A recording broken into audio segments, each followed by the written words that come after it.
강릉 산불에 대한 피해 조사가 본격화하면서 피해 규모가 눈덩이처럼 불고 있습니다. 이르면 이번 주 중앙조사단의 현장 조사가 이뤄질 예정인데 중앙정부 차원의 지원이 절실해 보입니다.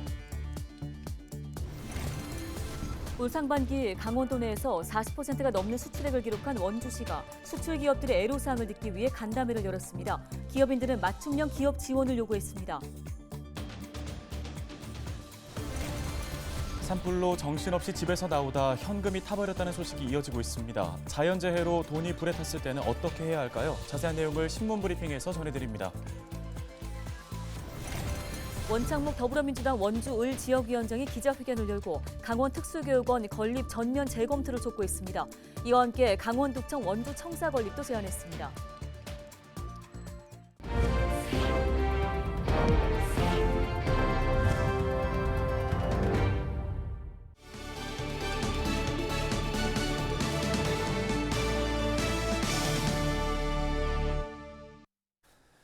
시청자 여러분 안녕하십니까? 헬로티비 뉴스입니다. 강릉 산불이 발생한 지 벌써 6일이 지났습니다. 피해 조사가 본격화되면서 피해 규모 역시 눈덩이처럼 불어나고 있습니다. 네, 이르면 이번 주 중앙조사단의 현장 조사가 이뤄질 예정인데요. 피해 복구를 위한 중앙정부 차원의 지원이 절실합니다. 보도에 최성식 기자입니다. 수백 년 된 울창한 소나무 숲이 온통 불에 타고 시커멓게 그을렸습니다. 사계절 아름다운 풍광을 자랑하던 펜션 마을은 한순간에 잿더미로 변했습니다. 강릉 산불이 발생한 지 6일이 지났지만 피해 지역은 여전히 폐허나 다름없습니다. 보시는 것처럼 이번 강릉 산불로 농촌 주택과 함께 펜션 건물 피해가 유독 컸습니다. 피해 조사가 마무리 단계지만 이재민들이 생업에 복귀하기까지는 상당한 시일이 걸릴 것으로 보입니다. 강릉 산불 피해 조사가 본격화하면서 피해 규모도 눈덩이처럼 불어나고 있습니다. 지난 16일 현재 강릉시가 집계한 피해 내역을 보면 이번 산불로 1명이 숨졌고 골절과 화상, 연기 흡입 등 부상자는 19명입니다. 또 전소된 주택 170여 채를 포함해 불에 탄 건물은 250채가 넘고 시설하우스와 축사, 농기계 피해를 입은 농가도 150가구에 달합니다. 특히 사유시설 중 건축물 대장에 등록되지 않았거나 무허가 건물, 미신고 영업장도 다수 발생해 보상 과정에서 논란이 예상됩니다. 그리고 결국은 남한터에 사는 사람들은 생활적으로 이제 가장 가난한 사람이다 이래 봐야죠. 경제적으로도 약하고. 그러니까 그걸 좀 제대로 좀 상승 좀 해서 동일한 수준의 지급을 해달라. 현재 강릉 아레나와 강릉시 녹색체험센터 등에 임시로 머물고 있는 피해 주민은 170여 가구, 약 390명가량. 사회단체와 기업, 공공기관 등에서 다양한 자원봉사 활동을 펼치고 있지만 삶의 터전을 잃은 이재민들의 정신적 피해는 큰 상황입니다. 현재는 한 일주일밖에 안 되었잖아요. 그러니까 지금 모르는 거예요. 이분들이 우왕좌왕하다 보니 허둥지둥 될 뿐이지 현실적으로 숙소가 배정을 받으면 아마 병원 치료 좀 받지 않겠나 생각이 듭니다. 중앙정부와 정치권의 현장 방문도 잇따르고 있습니다. 한덕수 국무총리는 지난 16일 산불 현장을 찾아 이재민들이 조속한 피해 보상을 받을 수 있도록 관계부처와 지자체가 적극 협력해 줄 것을 지시했습니다.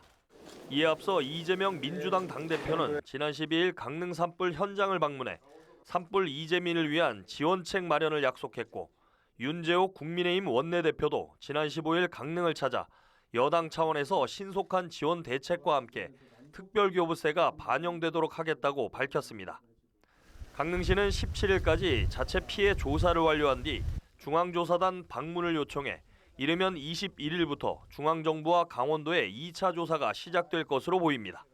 중앙조사단이 저희가 제출한 피해 조사서와 확인을 해서 행안부로 중앙부처로 복귀를 해서 그걸 최종 확정하게 됩니다.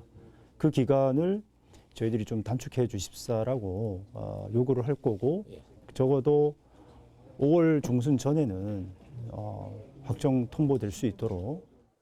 강릉시는 한국토지주택공사와 협의해 산불 이재민을 위한 공공임대주택 30가구를 확보하고 조립식 임대주택도 이번 주부터 단계적으로 발주할 계획이라고 밝혔습니다. 헬로티비 뉴스 최성식입니다.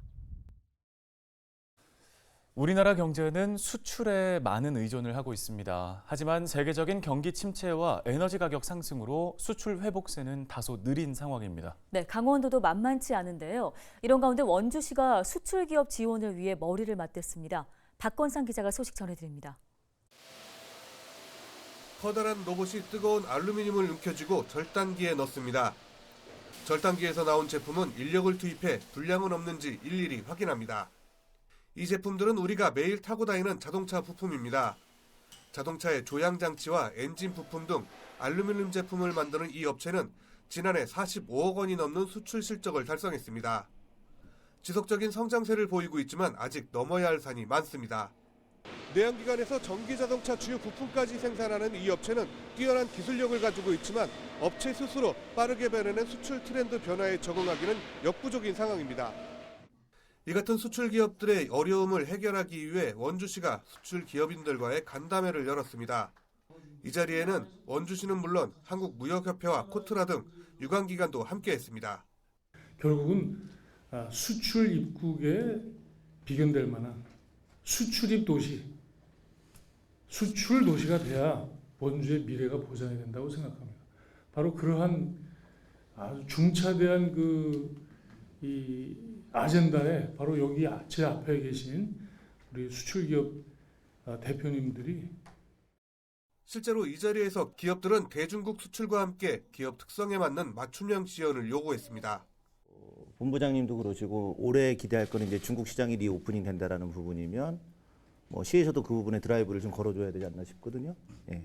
다른 업종도 마찬가지겠지만 물건을 구매해서 제품을 만들어서 출고해서 인보이스 발행하고 자금이 돌아오려면 보통 한 3개월 정도, 최소한 3개월이 걸려요. 리드 타임이 3개월, 4개월 걸리는데 수출 1억이라 그러면 3억, 4억이 묶이는 거예요. 이제. 월 1억이라고 하면. 이런 것들이 사실 자동차 부품 쪽은 되게 힘든 부분이에요. 유관기관들은 세계적인 수출 동향과 트렌드 변화를 공유하기 위해 원주시와 협조하기로 했습니다. 또 원주시는 유관기관들과 기업체들의 의견을 듣고 기업 특성에 맞는 맞춤형 바우처 제도를 검토하기로 했습니다. 헬로티비 뉴스 박건상입니다. 다음 소식입니다. 원창묵 더불어민주당 원주을 지역위원장이 기자회견을 열고 강원 특수교육원 건립 전면 재검토를 촉구했습니다. 원 위원장은 학생 수와 지리적 접근성을 고려해 본원을 원주에 두는 것이 마땅하다며 형평성에 맞는 예산 분배를 요구했습니다. 또 강원도청 원주청사 건립을 제안하고 반곡동 종축장 부지에 대한 뮤지컬 공연장 건립도 빠르게 진행해야 한다고 강조했습니다.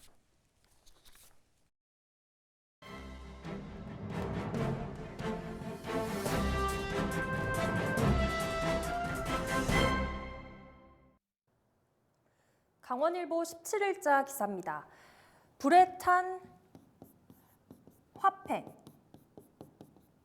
어떻게 되나? 라는 기사인데요. 산불이 나면 정신없이 집을 나서서 대피하느라 집에 있는 현금까지는 미처 챙기지 못하고 나오게 되죠. 만약 산불로 현금이 탔다면 어떻게 해야 할까요? 한번 알아보겠습니다. 우선 손상된 화폐를 한국은행에 가져가면 새 화폐로 교환할 수 있습니다. 다만 한국은행은 손상된 상태에 따라 교환 규모를 결정하는데요. 지폐의 경우 남은 면적이 원래의 4분의 3 이상인 경우엔 전액 교환이 가능합니다. 그런데 만약 남은 면적이 원래의 5분의 2 이상, 4분의 3 미만인 경우에는 반액 교환할 수 있고요. 남은 면적이 원래 면적의 5분의 2 미만이면 무효 처리돼 교환할 수 없습니다. 이처럼 남아있는 크기가 중요한 만큼 인터넷에선 최대한 보상을 받으려면 불에 탄 상태 그대로 상자나 용기에 담을 것을 추천하고 있는데요. 동전은 모양을 알아보기 어렵거나 진위 판별이 어려운 경우를 제외하고는 액면 교환할 수 있습니다. 한편 고성과 강릉에서 대형 산불이 발생한 지난 2019년 당시 한국은행 강원본부와 강릉본부에서는요, 교환한 연간 화폐 규모가 1억 3,280만 원에 이르렀다고 합니다. 산불로 인한 피해를 최대한 줄이기 위해선 현금을 탄 그대로 최대한 보존해서 한국은행에 가져가는 게 중요해 보입니다. 이번엔 강원일보 영월 삼척 고속도로 카운트다운. 4월 말 예타 대상 선정 여부 결정이라는 기사인데요. 민선 8기 강원도정 최대 역점 SOC로 꼽히는 영월 삼척 고속도로 사업 추진 여부가 4월 말에 결정이 될 예정입니다. 어떤 내용인지 자세히 살펴보실까요? 강원도에 따르면 정부는 이르면 이달 말 영월 삼척 고속도로 사업 예비 타당성 조사 대상 사업에 포함할지 여부를 결정합니다. 여기서 반드시 대상 사업에 선정돼야만 사업 추진이 가능하며 향후 예타 면제 여부도 검토해 볼 수 있어서 이번 결정이 굉장히 중요한 건데요. 이에 강원도는 총력전에 나서고 있습니다. 김진태 강원도지사는 추경호 기획재정부 장관을 면담하고 영월 삼척 고속도로 추진을 위한 정부 지원을 건의할 방침입니다. 영월 삼척 고속도로는 제2차 고속도로 건설 계획의 중점 사업으로 반영됐지만 국토교통부가 분석한 비용 대비 편익이 0.3에 못 미치는 것으로 알려져서 사업 추진을 장담하기는 어려운 상황입니다. 산악지대를 지나는 구간이라 교량과 터널 등의 비중이 높아 총 사업비가 4조 9,096억 원에 달할 예정입니다. 만약 이 고속도로가 개통되면 기대되는 효과로는요, 폐광지와 동해, 삼척, 경북 울진 등 동해안 남부권 접근성 향상과 평택항과 동해항을 최단 거리로 연결함으로써 동해안 활성화 등이 있습니다.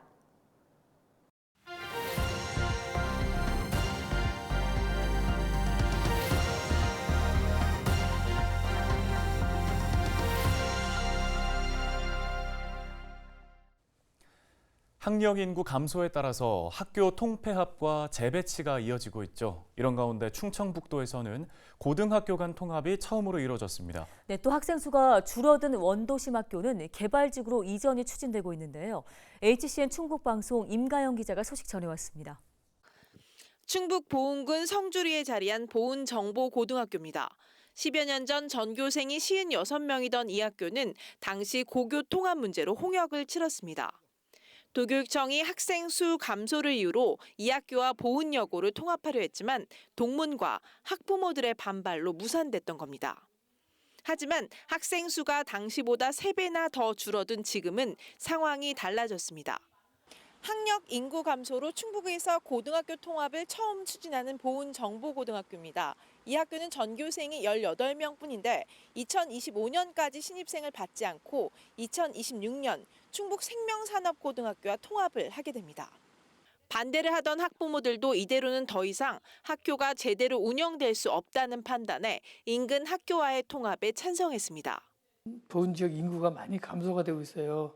그럼에도 불구하고 초등학교에서 중학교 갈 때는 뭐 시내에 있는 중학교를 선호하고 중학생들은 또 큰 도시에 있는 고등학교를 선호하고 근데 이제 교육의 질적인 측면에서 보면 큰 차이가 없는데 굳이 그럴 필요가 있느냐. 지역사회 인식이 좀 바뀌어야 될 필요가 있고. 고등학교 간 통합은 충북 제천 지역에서도 추진되고 있습니다. 제천 산업고에 학과를 신설해 제천 디지털 전자고가 산업고로 흡수 통합되는 방식입니다. 신산업 분야 학과 개편으로 학교 경쟁력을 높여 빠져나간 학생들을 유입한다는 겁니다. 신흥지구 도시개발로 학생들이 빠져나간 원도심의 학교에서도 변화가 찾아왔습니다. 개발지구 학생 수는 늘어나는 데 반해 교육부의 학교 신설 벽은 넘기 어려운 현실을 감안해 학생 수가 줄어든 원도심의 학교를 개발지구에 신설된 학교로 이전 재배치했습니다. 대신 원도심 학교에는 교육문화 복합시설 설립을 추진 중에 있습니다. 이제 개발지구 내 학교 신설 요인이 발생을 하거든요. 그런 경우에 인근의 이제 작은 학교를 이전 재배치를 추진을 하고 있습니다. 그런데 학생은 감소하는데 학생 수만 아니 학교 수를 계속 늘릴 수는 없기 때문에 전국적으로 학교 통폐합과 관련한 주민 갈등이 잇따르고 있는 가운데 학교 간 강제 통합보다 교육 환경 변화에 따른 충분한 협의와 걸맞은 인센티브 확대, 다양한 프로그램 개발 등이 뒷받침돼야 할 것으로 보입니다. HCN 뉴스 임가영입니다. 오늘 준비한 소식은 여기까지입니다. 네, 시청해주신 여러분 고맙습니다.